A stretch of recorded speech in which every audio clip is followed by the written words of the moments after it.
सारे नबियों की सबसे बड़ी मेहनत, सबसे बड़ी ताकत इसी चीज पर खर्च हुई कि इन्ना लिहाज़ल खल्क खालिक, इस कायनात का एक खालिक है, उसका कोई शरीक नहीं, उसका कोई सानी नहीं, वो तन्हे तन्हा बादशाह है, वो वहदहु ला शरीक है। औज़ु बिल्लाहि मिनश शैतानिर रजीम, बिस्मिल्लाहिर रहमानिर रहीम। अस्सलाम वालेकुम मेरे भाई और दोस्तों, मोहतरम बुज़ुर्गों, माओं बहनों, मैं हकीम उमर फ़ारूक हुसैनी उमर दुआ खाना साहिवाल से। मेरे भाई और दोस्तों, औलाद का पैदा करना या ना पैदा करना ये 99% मर्द पे डिपेंड करता है, औरत पे डिपेंड नहीं करता। औरत को पीरियड आ जाए एक दिन, चाहे 25 दिन आगे हो जाएं, 25-30 दिन पीछे हो जाएं, औरत ठीक होती है।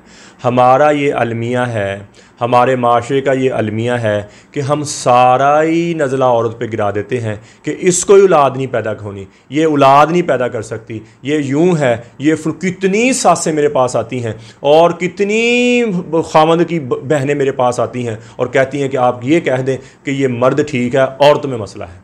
एक बेटी ने अपने माँ को छोड़ा, अपने बाप को छोड़ा, अपने घर को छोड़ा, वो गलियाँ, वो कूचे, वो चुबारे जिसमें बचपन उसका पला, उसको सब कुछ छोड़ के वो तेरे घर में आ गई। तूने सूखी दी तो सूखी खा ली, रूखी दी तो रूखी खा ली, प्यार से बुला लिया फिर भी ठीक है, ना प्यार से बुलाया फिर भी ठीक है। वो तेरी खिदमत में लग गई, तेरे ख़ानदान की खिदमत में लग गई, और तू ये सारा ही नज़ला उस पर डाल रहा है कि औरत तू औलाद नहीं पैदा कर। ये अल्लाह का निज़ाम है, अल्लाह का 99%। औरत 1000 में से एक होती है जिसको पीरियड आए ही ना, सालों साल पीरियड आए ही ना, या बचपन से पीरियड आए ही ना, उसकी बच्चादानी यूट्रस छोटी हो और इसलिए वो औलाद नहीं पैदा कर सकती।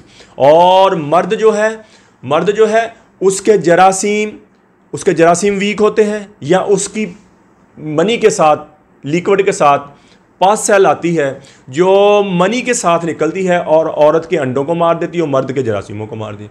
अगर औरत को पीरियड एक दिन भी आते हैं, उसके अंडे भी बनते हैं, वो बिल्कुल ठीक है। अब आप ये कहेंगे कि औरत को दवाई क्यों खिलाते हैं? फिर हम दवाई इसलिए उसको खिलाते हैं कि उसके अंडे और ज़्यादा बने, अंडे और ज़्यादा रिलीज़ हों, ताकि मर्द के कमज़ोर जरासीम को पिकर, जिनके घरों में औलाद नहीं है, और मर्द ये 50 दिन वाला कोर्स करे और औरत मजून निसा और ज़ाफ़रानी कैप्सूल खाए। अगर ज़्यादा ही औरत कमज़ोर है, ज़्यादा वीक है, तो डबल कैप्सूलों के साथ, सिंगल कैप्सूलों के साथ लेंगे तो 7000 रुपये की, डबल कैप्सूलों के साथ लेंगे तो 15000 रुपये की दवाई। और ये 50 दिन वाला जो कोर्स है 30000 रुपये का, इसके साथ मजून आज़म और मजून शबाब और ज़ाफ़रानी कैप्सूल हम गिफ्ट दे रहे हैं। ये दोनों इकट्ठे शुरू करें, इससे मर्द की टैंक बहुत ऊपर चल जाएगी, शहवत बहुत ऊपर चल जाएगी, ठीक हो गया, और पासल खंप ख़त्म हो जाएगी, और जरासीम ऊपर जाना थोड़े भी होंगे तो मजबूत हो जाएंगे। इधर औरत जो है, औरत जब ये दवाई खाएगी उसके अंडे बहुत, लकोरिया बच्चियों को हो जाता है बायाबादी चीज़ें खाने की वजह से। लकोरिया भी कोई इशू नहीं है, ये अक्सर सासें कहती है इसको लकोरिया जी, इसको ये हो गया, इसको लकोरिया की वजह से औलाद नहीं हो रही, फलाना। लकोरिया का भी इसके साथ कोई तल्लक नहीं। अगर औरत को पीरियड आते हैं फिर भी उसके औलाद हुई। ये तो बच्चियाँ बायाबादी खट्टी चीज़ें खा लेती हैं और चावल वगैरह ऐसी चीज़ें खाती रहती हैं, उनको लकोरिया हो जाता है। वो भी इस मजून के साथ और कैप्सूल को उसका लकोरिया भी ख़त्म हो जाएगा, और उसका रंग रूप, टेंशन नहीं रहेगी, बोझलपन, थकावट नहीं रहेगी। मर्द जो है उसकी शावर टैमों के ऊपर चल जाएगी, और जरासीम और हम दोनों इकट्ठे शुरू करेंगे। और हम बिस्तरी के दौरान तकिया रखेंगे हिप के नीचे, और फ्री होने के बाद आधा घंटा उसी हालत में रहेंगे। और हमल टहराने का इस्लामी तरीका और आसान तरीका ये है कि जब भी औरत को पीरियड ख़त्म हो जाए, उस दिन से लेकर 10 दिन तक मर्द करीब ना जाए, दरमियान वाले 10 दिन, हर दिन एक दिन छोड़ के एक दिन हम बिस्तरी करें, और तकिया जैसे मैंने रखा हिप के नीचे रखे, और आधा घंटा उसी हालत में फ्री होने के बाद, और आखिरी 10 दिन भी छोड़ दे, और इंशाअल्लाह पहले महीने हमल ठहर जाएगा आपको। ये इस्लामी तरीका भी है। दूसरी बात यह है कि मैं बार बार, अल्लाह जिसको चाहे बेटियां दे, जिसको चाहे बेटे दे, जिसको चाहे दोनों ही ना दे। और ये मैं बातें सुन के थक गया, अक गया। सासे कहते धियाँ ही जम्मी जाती, धियाँ ही जम्मी जाती, धियाँ ही जम्मी जाती है। एक सास आई कहती है धियाँ ही जम्मी जाती है। मैं कहा माँ जी आपकी कितनी बेटियाँ हैं? कहती मेरी 4 हैं, 2 बेटे हैं। मैंने कहा आपके बस में था कि आप बेटा या बेटी पैदा कर लें? ये तो अल्लाह की मर्जी। मैं कहा फिर उसको क्यों कहती हैं आप? बेटे या बेटी का पैदा करना भी 100% ही 101% मर्द पे डिपेंड है। अल्लाह ने बेटी में तो मर्द पैदा करने वाले जरासीम ही रखे, मर्द में XY रखे हैं अल्लाह ने। वो गालब आ जाए तो बेटा पैदा होता है, अगर दूसरा वाय गालब आ जाए तो बेटी पैदा होती है, और औरत का पानी गालब आ जाए तो बेटी पैदा होती है। अल्लाह ने तो ये निज़ाम। फिर कई डॉक्टर हकीम धोखा देते हैं जी, ये मेडिसिन खाओ तो बेटा ही पैदा होगा। नहीं मेरे भाई, अल्लाह चाहे तो मर्द के पानी को गालिब ले आए हैं। अल्लाह के मेरे पास कितने मरीज हैं, वो 3% 5% उनके बेटे, 3 बेटे हैं उनके। क्यों बेटे? उनको तो 3% है, उनको तो जरासीम भी कमज़ोर है उनके। क्यों हुए बेटे? ये अल्लाह का निज़ाम है। डॉक्टर कहते हैं 50% से ऊपर तो हमल ठहरेगा, मैं कहता हूँ 2% भी हो तो हमल ठहरेगा, और ऐसा होता है, हुआ ऐसे। जो पास सेल होती है ना, हम ये कहते हैं कि पास सेल जो है, और मेडिकल में इसका इलाज नहीं है। मेडिकल में अंदर से निकालने वाली दवाइयाँ, पैदा करने वाली दवाई नहीं है। मेडिकल में अंदर से निकालने वाली दवाइयाँ हैं, और हिकमत में अंदर पैदा करने वाली दवाई है, जो खुद पैदा करेगी और आपका अपना निज़ाम ठीक होएगा। मेरे पास कितने मरीज है जो 80% थे मर्द, और मेडिकल की दवाई खाने के बाद 0 हो गए वो, फिर उनको दवाई खिलाई, उनको औलाद हो गई। ये भी मसला नहीं है। मर्द में 1% जरासीमिया, फिर भी हम पास सेल जो होती है ना, तजाबियत जिसको गर्मी हम कहते हैं, वो मनी के साथ निकलती है, और औरत के अंडों को फौरन मार देती निकलती है, और मर्द के जरासीम दोनों ठीक होते हैं। हमारी हिकमत में तो ये है ही नहीं है कि 50% से ऊपर हो, 3% भी हो तो इंशाल्लाह, और ठहर ऐसे ही होता है हमारे, ऐसे ही होता है अल्हम्दुलिल्लाह। तो मेरे भाई, और ये दाइयाँ अपनी तरफ से बना लेती हैं जी कि जी इसके जिस्म पे बाल आ गए। ये मैं बातें इसलिए बता रहा हूँ कि लोगों को शऊर आ जाए कोई, यार ये हमारा माशरा जो है ना जी, औरत को बहुत गंदी नज़रों से देखता है कि शायद इसमें सारा मसला है। एक दाई, और वो दाई पे तो पता पिंडों में सबसे बड़ी डॉक्टरी दाई होती है, वो लेके मरीज़ मेरे पास आई, बेटी भी आई, वो साथ कहती है इसके जिस्म पे बाल है, ये देव बदल गई है। देव, मैंने कहा क्या होता है ये देव बदल गया? सांप 100 साल के बाद कहते नहीं तो देव बदल जाता है, वो ज़रा भारी हो जाता है, चेहरा उसका भारी हो, कहते हैं ये बंदे की शक्ल ले गया। ऐसे बातें बनाई हुई, देव बदल गई, इसके सीने पे बाल हैं जी, इसके कमर पे बाल हैं, इसलिए औलाद नहीं पैदा कर सकती। मैंने कहा ये कहाँ से पढ़ा जी? मैं माई से पूछा, मैंने कहा दाई से, ये कहाँ से पढ़ा? ये हम जद्दी पूछती हैं जी, हमें पता है जी। मैं कहा माँ जी इसके औलाद होएगी, और अल्लाह की करते हुए मेरे रसूल पर बैठा कह रहा हूँ, उसको 50 दिन वाला कोर्स, और ये मुझे 2 बेटे अल्लाह ने पैदा किए उसने 2 बेटे पैदा हुए। मैंने कहा अब लेके उस दाई को मैं पूछूँ मुझे क्यों औलाद पैदा हुई? अपनी बातें बनाई, अपने काम बनाया।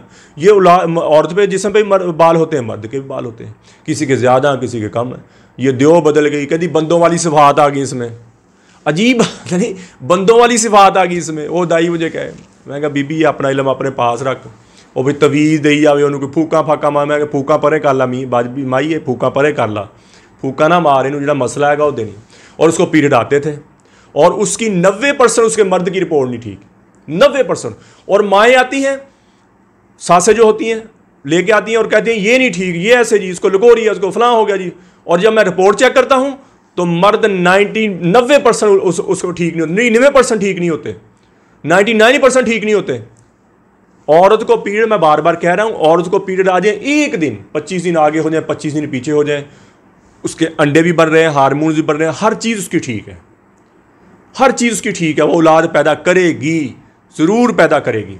तो मेरे भाई, ये जो औरतों पे नज़ला गिराना छोड़ दें।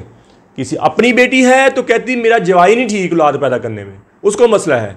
अगर किसी की बेटी घर में बहू आई है तो कहती ये बेटा ठीक है, बेटी नहीं। एक सास आ गई, मुझे कहती कि आप ये कह देना मैं अपनी बेटी और बहू को लेके आऊँगी, बेटे और बहू को आप कह देना कि इसकी बहू नहीं ठीक। मैं क्या अच्छा कह दूँगा। वो 3-4 औरत के मोहल्ले की लेके आ गई।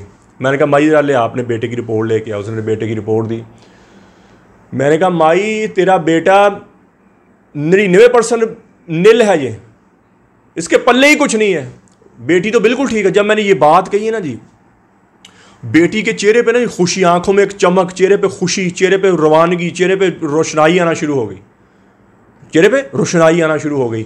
और मैंने आधा घंटा लगाया, फिर 3-4 दिन बाद उस तांदले वाले की बेटी सत्याना के रोड पे, उसका मुझे फ़ोन आया, कहती हकीम साहब आपने तो मेरा मसला ही हल कर दिया। ये रोज़ाना ही कहती इसकी बहनें हैं, ये रोज़ाना है मुझे सुबह और शाम को यही ताने देती, ये नहीं होता, ये नहीं होता। जिस दिन से आपने इनको कहा है ये थोड़ी सी शांत हो गई हैं, थोड़ी सी ये कम हो गई हैं, और आपका अल्लाह भला करे, अल्लाह भला करे आपको। तो मेरी माओ, मेरी बहनों, इत्दाल के साथ काम लें।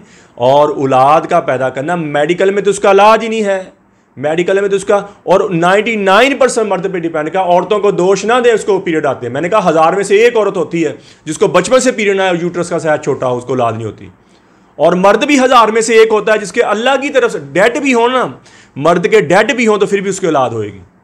1% भी हो तो उसकी औलाद होएगी, जरूर औलाद होएगी। और ऐसा ही होता है अल्हम्दुलिल्लाह। एक अल्लाह की तरफ से नहीं होती, वो भी 1000 में से 1 मर्द होता है, उसके कांटा लगा होता है ऐसे, वो अल्लाह की तरफ से जरासीम नहीं, अल्लाह की, उसका इलाज नहीं होता। फिर डेड भी हो जाएं, कांटा ना लगा हो उसकी रिपोर्ट पे, और एक बार फिर भी उसके हमल ठहरेगा। और मर्द औरत ये कोर्स करें, इंशाअल्लाह दवाई के दौरान ही आपके घर में खुशी आ जाएगी, दवाई के दौरान ही आपके घर में हमल ठहर जाएगा। इतनी मुजर्रब और इतनी फ़ायदेमंद है। और औरतों को टेंशन ना दें मेरे भाई, बेटियों बहनों को टेंशन ना दें। ये हमारा माशरा, और जो होना होता वो भी नहीं होता, जो होना होता वो, जब औरत को टेंशन डिप्रेशन देंगे ना जी, तो उसके अंडे नहीं बनेंगे, उसके अंडे रिलीज, उसका अंदर का सारा जिस्म हिल जाएगा, सारा उसके अंडे बनेंगे, जो होना हो वो भी नहीं होगा। मुर्गी ले लें, मुर्गी की मिसाल दे रहा हूँ, मुर्गी को आप डरा दें ना जी, वो अंडा नहीं देगी। उसको शोर वाली जगह पर बैठा दें, मुर्गी को रखें, वो अंडे देना छोड़ जाएगी। ये अल्लाह का निज़ाम है, ऐसे ही औरत का निज़ाम है। उसको आप ऐसे टेंशन में डाली रखेंगे, डराते रहेंगे दिन रात, ऐसी बात, उसको ज़हनी सुकून दें, आप ज़हनी तसल्ली, दिल का सुकून, ज़हनी सुकून दें, और उसके खाने पीने का ध्यान रखें। इंशाल्लाह आपके औलाद पैदा हो। आपको जरा मर्द के जरासीम कमज़ोर भी हैं तो इंशाल्लाह हमल ठहर जाएगा। जब उसको दिन रात टॉर्चर करते हैं आप, जो अपने माँ बाप को छोड़ के आई, अपने बहन भाइयों को छोड़ के आई, सारा कुंबा सारा निज़ाम छोड़ के आ गई तेरे लिए, उसको फिर आगे आके टेंशन में डालते हैं। ऐसा ना करें, ऐसा ना करें। और बेटा या बेटी का पैदा करना भी ये मर्द पे डिपेंड करता है, औरत पे डिपेंड नहीं करता। तो इसलिए अगर किसी में घर में औलाद एतदाल के साथ रहें। अगर किसी घर में औलाद नहीं है, मर्द ये 50 दिन वाला कोर्स करे, और तो मजून निसार जाफ ने 50 दिन वाला कोर्स 30,000 रुपये का, और मजून निसार डबल कैप्सूलों के साथ 15,000 रुपये का, सिंगल कैप्सूलों के साथ 7,000 रुपये का, और दोनों इकट्ठे शुरू करें। तरीक मैंने बता दी है हम बिस्तरी की। तो मेरे भाई, किसी मेरे भाई बहन को ज़रूरत हो, मेरा कॉल व्हाट्सअप नंबर ऊपर आ रहा है, मुझे कॉल करें, व्हाट्सअप करें। TCS के जरिए, लेपर्ड के जरिए, पोस्ट ऑफिस के जरिए दवाई 2 दिन के अंदर अंदर आपको आपके घर में मिल जाएगी। कब्ज़ की दवा, हेपेटाइटिस C की दवा, खारिश की दवा, गुर्दे की दर्द की दवा, वैसे जिस्म में दर्द और सुकून की दवा आपको फ्री मिलेगी। तो मेरे भाई और दोस्तों, यूट्यूब पर हाफिज़ हकीम उमर फ़ारूक TV लिखें, मेरे चैनल को सब्सक्राइब भी करें, घंटी का बटन भी दबाएं, लाइक शेयर भी करें। ट्विटर, इंस्टाग्राम और फेसबुक पर मुझे फॉलो कर सकते हैं। तो मेरे भाई और दोस्तों, अल्लाह ने हमें इस दुनिया में बहुत थोड़े से वक्त लिए भेजा है। हम यहाँ हमेशा नहीं रहने आए, हम तो यहाँ मौत की तैयारी के लिए आए हैं। मौत के राही हैं हम सब, मौत के मुसाफिर हैं। जिसे मरना हो उसे भी कभी कुछ सूझा, यही तुझको दुन है, रहूँ सबसे आला, वो जीनत निराली, वो फैशन निराला, जिया करता है क्या यूं ही मरने वाला, तुझे पहले बचपन ने बरसों खिलाया, जवानी ने फिर तुझको मजनू बनाया, बुढ़ापे ने फिर आके क्या क्या सताया, अजल तो तेरा कर देगी बिल्कुल सफाया, कब्र के निशाने मिल जाएंगे, जगह जी लगाने की दुनिया नहीं है, ये इबरत की जा है तमाशा नहीं है, अजल ही ने छोड़ा ना किसरा ना दारा, इसी से सिकंदर सफाते बिहारा, पड़ा रह गया सब यूं ही ठार सारा। अल्लाह तआला फरमाते जाओ उनकी शिकस्त दीवारों से पूछो, उनकी टूटी फूटी गलियों से पूछो, उनकी वारों से पूछो कि तुम में रहने वाले कहाँ चले गए, तुम में तो बड़े शादियाने थे, तुम में तो बड़ी रौनकें थी, तुम में तो बड़े मस्तियों वाले खूबसूरत नौजवान थे, तुम में तो बड़ी नखरो नाज वाली नाज़ुक अदाओं वाली खूबसूरत औरतें थी, कहाँ चले गए। तो अल्लाह ताला फरमाते तुम्हारे खुल के बाद सामने आ जाएगी कि वो धोखे का जहान छोड़ गए और मट्टी के देश में जाके सो गए। तो मेरे भाई और दोस्तों, ये हमारे साथ होने वाला है जी, चाहे या ना चाहे, दिल करे या ना करे, हम सबको एक दिन मौत के घाट उतरना है। और अल्लाह के दरबार, इस मर जाने मिट जाने से पहले पहले अल्लाह के दरबार में तौबा करें। या अल्लाह, जितना इन आंखों ने गलत देखा है, इतना इन कानों ने गलत सुना है, ये ज़बान गलत बोली है, मैं या अल्लाह तौबा करता हूँ। और मेरे भाई और दोस्तों, अल्लाह के अहकामात और नबी पाक सल्लल्लाहु तआला अलैहि वसल्लम के तरीके के मुताबिक ज़िंदगी गुजारें। अल्लाह के अहकामात और नबी पाक सल्लल्लाहु तआला अलैहि वसल्लम के तरीके क्या हैं? नमाज की बंदी हो, कुरान की तिलावत हो, बेहतरीन मुसलमान इसका ज़बान का बोल मीठा है, बेहतरीन मुसलमान इसका ज़बान का बोल अच्छा है। मेरे नबी ने फरमाया, बेहतरीन मुसलमान जो अपनी बीवी के साथ अच्छा है, अपनी बीवी के साथ, अपने अहलो याल माँ बाप के साथ अच्छा है। तो मेरे भाई और दोस्तों, अल्लाह से अल्लाह की मोहब्बत मांगे, नबी अकरम सल्लल्लाहु तआला अलैहि वसल्लम की मोहब्बत मांगे, अपने लिए हदायत मांगे, अपने माँ बाप की बख्शिश की दुआ करें, पूरी उम्मत की बख्शिश की दुआ करें, पूरी उम्मत की हदायत की दुआ करें, और अहले बैत की मोहब्बत मांगे, नबी पाक सल्लल्लाहु तआला अलैहि वसल्लम के घराने की मोहब्बत मांगे, अहले बैत की मोहब्बत मांगे। अल्लाह जल्ल शान मुझे भी आपको भी अमल की तौफीक अता फरमाए। व मा अलैना इल्लल बलागुल मुबीन। अस्सलामु अलैकुम।